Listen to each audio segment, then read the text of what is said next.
Hi everyone. Employability Skills Certification course from Vadvani Foundation. Registration process ఏ విధంగా చేసుకోవాలి and course completion process అనేది ఎలా చేయాలనేది నేను ఈ వీడియోలో చూపిస్తున్నాను. సో రిజిస్ట్రేషన్ ప్రాసెస్ కోసం ఫస్ట్ మనం వాద్వాని వెబ్సైట్ అనేది ఓపెన్ చేయాల్సి ఉంటుంది. సో వన్స్ మనం వెబ్సైట్ అనేది ఇక్కడ ఓపెన్ చేసిన తర్వాత ఇక్కడ గెట్ స్టార్టెడ్ అనేది క్లిక్ చేయాలి. సో ఇక్కడ మీరు ఫస్ట్ టైం ఓపెన్ చేస్తున్నారు కాబట్టి ఇక్కడ సైన్ అప్ అనేది క్లిక్ చేయాలి. ఆల్రెడీ మీరు రిజిస్ట్రేషన్ ప్రాసెస్ కంప్లీట్ చేసుకొని మీకు లాగిన్ పాస్వర్డ్ ఉంటే మీరు సైన్ ఇన్ క్లిక్ చేస్తే మీరు మీ అకౌంట్‌కి లాగిన్ అవ్వచ్చు. సో ఫస్ట్ టైం రిజిస్ట్రేషన్ చేసుకుంటున్నారు కాబట్టి అకౌంట్ క్రియేట్ చేసుకోవాల్సి ఉంటుంది. సో ఇక్కడ మీరు మీ మెయిల్ ఐడీ అనేది ఇవ్వాల్సి ఉంటుంది. వన్స్ ఇక్కడ మీరు మెయిల్ ఐడీ ఎంటర్ చేసిన తర్వాత క్రియేట్ అనే ఆప్షన్ మీద క్లిక్ చేస్తే మీకు ఆల్రెడీ మీరు రిజిస్ట్రేషన్ చేసుకుంటే మీ ఈమెయిల్ ఐడి మీద ఆల్రెడీ ఎగ్జిస్ట్ అని వస్తుంది. సో ఇలా కాకుండా మీరు వేరే మెయిల్ ఐడి ఇవ్వాల్సి ఉంటుంది. ఇలా ఒకవేళ మీకు మెయిల్ ఐడి వస్తే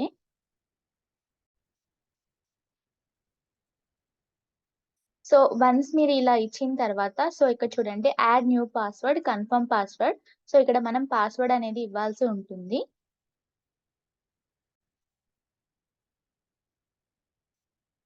పాస్వర్డ్ ఇచ్చిన తర్వాత కన్ఫర్మ్ పాస్వర్డ్ చేసిన తర్వాత మీ ఈమెయిల్‌కి వెరిఫికేషన్ లింక్ అనేది వెళ్తుంది. పాస్వర్డ్ ఎప్పుడు ఇక్కడ మీరు రిమెంబర్‌గా ఉండే పాస్వర్డ్ ఇవ్వండి. ఒకవేళ మీ ఈమెయిల్‌కి వెరిఫికేషన్ లింక్ రాకపోతే మీరు రీసెంట్ ద వెరిఫికేషన్ ఈమెయిల్ అనేది యూజ్ చేస్తే మీకు మళ్ళీ వెరిఫికేషన్ లింక్ అనేది మీ మెయిల్ ఐడీకి వస్తుంది.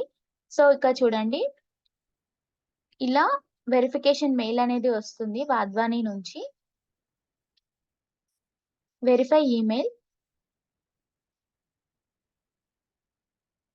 ఇక్కడ ఈమెయిల్ వెరిఫై అయిన తర్వాత మళ్ళీ మీకు సైన్ ఇన్ అనే ఆప్షన్ అడుగుతది.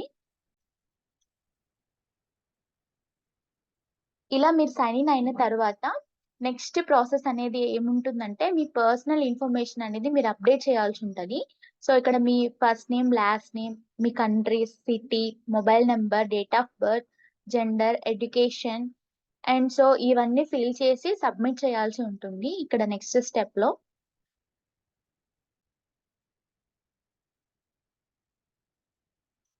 సో ఇక్కడ మీ పర్సనల్ ఇన్ఫర్మేషన్ అప్డేట్ చేసిన తర్వాత నెక్స్ట్ అనేది సబ్మిట్ చేసిన తర్వాత మీకు ఇక్కడ జాయిన్ ఏ బ్యాచ్ అని చూపిస్తుంది. సో ఈ బ్యాచ్ దగ్గర వచ్చేసి మనకి 12 డిజిట్ కోడ్ ఉంటుంది. ప్రతి డిస్ట్రిక్ట్‌కి సెపరేట్ కోడ్ ఉంటుంది. సో ఇక్కడ మీ డిస్ట్రిక్ట్ కోడ్ అనేది మీరు ఎంటర్ చేయాల్సి ఉంటుంది. సో ఇలా మీరు 12 డిజిట్ కోడ్ ఎంటర్ చేసిన తర్వాత మీరు ఆ డిస్ట్రిక్ట్‌కి బ్యాచ్ కింద యాడ్ అయిపోతారు. వన్స్ ఇలా యాడ్ అయిన తర్వాత సో ఇక్కడ మీకు కోర్స్ అనేది చూపిస్తుంది. సో ఇక్కడ మనకి కోర్స్ మనం ఇక్కడ స్టార్ట్ చేయలేదు కాబట్టి సో ఇక్కడ నాట్ స్టార్టెడ్ అని చూపిస్తుంది. ఇక్కడ మీరు కోర్స్ అనేది ఇక్కడ స్టార్ట్ నౌ అనేది యూజ్ చేసి సో ఇక్కడ మీకు కోర్స్ అనేది ఇక్కడ స్టార్ట్ అవుతుంది. సో ఈ కోర్స్ గురించి మనకి ఓవర్‌వ్యూ అనేది ఇక్కడ ఉంటుంది. సో ఈ కోర్స్ వచ్చేసి మనకి టోటల్‌గా 123 అవర్స్ డ్యూరేషన్ ఉంటుంది. అండ్ ఇక్కడ 124 లెసన్స్ ఉంటాయి. టోటల్‌గా మనకి 16 అసెస్మెంట్స్ ఉంటాయి. సో ఈ కోర్స్‌లో మీరు ఏమేం టాపిక్స్ నేర్చుకుంటారు అంటే సో ఇక్కడ చూస్తే మనకి ఇవి డిఫరెంట్ టాపిక్స్. సో ఈ టాపిక్స్‌లో మీరు ఈ కోర్స్ అనేది నేర్చుకుంటారు. So communication, customer centricity, interpersonal skills, professionalism, self management, problem solving and innovation, essential digital skills, entrepreneurial mindset, financial literacy, interview preparation. So ఈ మాడ్యూల్స్ అన్నిటి మీద మీకు కోర్స్ అనేది ఉంటుంది. సో ఇక్కడ కోర్స్ కంటెంట్ వచ్చేసి ఇక్కడికొస్తే మీకు సో ఈ కోర్స్ కంటెంట్ అనేది ఇక్కడ కనిపిస్తూ ఉంటుంది. మనకి ఈచ్ కోర్స్‌లో డిఫరెంట్ మాడ్యూల్స్ ఉంటాయి. సో ఈ మాడ్యూల్స్ అనేవి కంప్లీట్ అయిన తర్వాత ప్రతి మాడ్యూల్‌కి మనకి అసెస్మెంట్ ఉంటుంది. సో అసెస్మెంట్ కంప్లీట్ చేసిన తర్వాత నెక్స్ట్ అసెస్మెంట్‌కి వెళ్తూ ఉంటారు మీరు. సో ఎలా స్టార్ట్ చేయాలి అంటే సో ఇక్కడ మీకు వీడియోస్ ఉంటాయి. సో ఈ వీడియోస్‌ని మీరిక్కడ చూస్తూ అండ్ ఇక్కడ మనకి కొన్ని యాక్టివిటీస్ ఉంటాయి. సో యాక్టివిటీస్ కంప్లీట్ చేస్తూ ఉంటే మనకిక్కడ ఈ కోర్స్ అనేది ఒక్కొక్క మాడ్యూల్ కంప్లీట్ అవుతూ ఉంటుంది.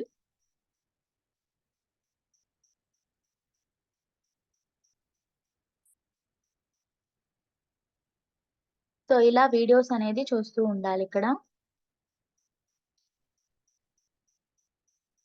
సో ఇక్కడ చూస్తే మనకి 0 ఔట్ ఆఫ్ 11 అంటే టోటల్‌గా మనకి 11 మాడ్యూల్స్ ఉంటాయి. సో, ఇక్కడ మనకి 11 మాడ్యూల్స్ ఉంటాయి. ఈ మాడ్యూల్స్ కంప్లీట్ అయిపోయిన తర్వాత మనకిక్కడ అసెస్‌మెంట్ ఉంటుంది. సో, ఈ అసెస్‌మెంట్ అనేది ఇక్కడ మనకి 2 అటెంప్ట్స్ ఉంటది. సో, ఇక్కడ మనకి గ్రేడింగ్ మెథడ్ అనేది హైయెస్ట్ గ్రేడ్. సో, ఇక్కడ అటెంప్ట్ క్విజ్ నౌ అనేది యూజ్ చేసి మీరు అసెస్‌మెంట్ అనేది ఇక్కడ రాస్తారు. సో, ఇక్కడ మనకి క్వెషన్స్ ఉంటాయి. ఇక్కడ మల్టిపుల్ చాయిసెస్‌లో ఆప్షన్స్ ఉంటాయి. సో, ఇప్పుడు ఒక్కొక్క క్వెషన్‌కి మీరు ఆన్సర్స్ పెట్టేసుకొని ఇక్కడ నెక్స్ట్ అనేది క్లిక్ చేస్తే మీకు నెక్స్ట్ వస్తుంది. సో, ఇలా మీరు అన్ని క్వెషన్స్‌కి ఇక్కడ ఆన్సర్స్ పెట్టిన తర్వాత, సో, ఇక్కడ నెక్స్ట్ ఫినిష్ అటెంప్ట్ ఉంటుంది. సో, ఈ ఫినిష్ అటెంప్ట్ అనేది ఇక్కడ క్లిక్ చేస్తే, సో, మీరిక్కడ ఓవర్‌వ్యూలో చూస్తే ఎన్ని క్వెషన్స్ ఆన్సర్ చేశారు, చేయలేదనేది చూపిస్తుంది. రిటర్న్ టు అటెంప్ట్ అంటే, సో, మీరేదైనా ఆన్సర్స్ మార్చుకోవాలి, క్వెషన్స్ రివ్యూ చేసుకోవాలి అనుకుంటే, so, return to attempt use చేస్తే మీరు బ్యాక్ ఎళ్తారు మళ్ళీ. సబ్మిట్ ఆల్ అండ్ ఫినిష్ అంటే, సో, ఇక్కడ సబ్మిట్ అయిపోతుంది. సో, ఇలా మీరు అన్ని మాడ్యూల్స్ కంప్లీట్ చేసిన తర్వాత అసెస్‌మెంట్ రాయాల్సి ఉంటుంది. ఫైనల్‌గా మనకి సమ్మేటివ్ అసెస్‌మెంట్ ఉంటుంది. సో, ఈ సమ్మేటివ్ అసెస్‌మెంట్ కంప్లీట్ చేస్తే మనకి కోర్స్ అనేది కంప్లీట్ అయిపోతుంది. సో, ఇక్కడ నెక్స్ట్ స్కోర్ కార్డ్ ఉంటుంది. ఈ స్కోర్ కార్డ్ ఏంటంటే, సో, ప్రెజెంట్ మీకెంత స్కోర్ ఉంది అండ్ ఈచ్ అసెస్‌మెంట్‌కి మీకెంత స్కోర్ అనేది మీరు గెయిన్ చేసుకున్నారనేది ఇక్కడ చూపిస్తుంది. సో, మీరు అటెంప్ట్ ఎప్పుడు చేశారో కూడా మీరిక్కడ చూడొచ్చు. సో, మనకి కంప్లీట్ ఓవరాల్‌గా 70% అనేది రావాల్సి ఉంటుంది. సో, మీకు సమ్మేటివ్ అసెస్‌మెంట్ మొత్తం కంప్లీట్ అయిపోతే మీకు సర్టిఫికేట్ అనేది వస్తుంది. సో, ఈ విధంగా మీరు మాడ్యూల్స్ అనేవి చూసి అసెస్‌మెంట్ రాస్తే మీకు కంప్లీట్ అయిపోతుంది సర్టిఫికేషన్ అనేది. టోటల్‌గా మనకి 16 అసెస్‌మెంట్స్ ఉంటాయి. సో, ఇప్పుడు మనం జస్ట్ ఒకటి నేను నార్మల్‌గా ఒక అసెస్‌మెంట్ చూపించాను గాబట్టి, సో, ఇక్కడ 1 ఔట్ ఆఫ్ 16 అని చూపిస్తుంది. ఓవరాల్‌గా మనకైతే 16 అసెస్‌మెంట్స్ ఉంటాయి. సో, ఇది కంప్లీట్ చేస్తే మనకి సర్టిఫికేషన్ అనేది వస్తుంది. సో, ఈ విధంగా రిజిస్ట్రేషన్ ప్రాసెస్ అనేది చేసుకొని కంప్లీట్ చేసుకోవాల్సి ఉంటుంది. ఇఫ్ ఇన్ కేస్ మీరు పాస్‌వర్డ్ మర్చిపోతే, సో, మీరు సైన్ ఇన్ అయ్యేటప్పుడు ఫర్గట్ పాస్‌వర్డ్ అనే ఆప్షన్ యూజ్ చేస్తే మీ మెయిల్‌కి ఆహ్, పాస్‌వర్డ్ రీసెట్ లింక్ వస్తుంది. సో, ఆ రీసెట్ లింక్ యూజ్ చేసి మీరు పాస్‌వర్డ్‌ని చేంజ్ చేసుకోవచ్చు. సో, అలా పాస్‌వర్డ్ మర్చిపోతే, సో, అలా మీరు రీసెట్ చేసుకొని మళ్ళీ లాగిన్ అయ్యి కోర్స్ అనేది కంప్లీట్ చేయొచ్చు. Thank you.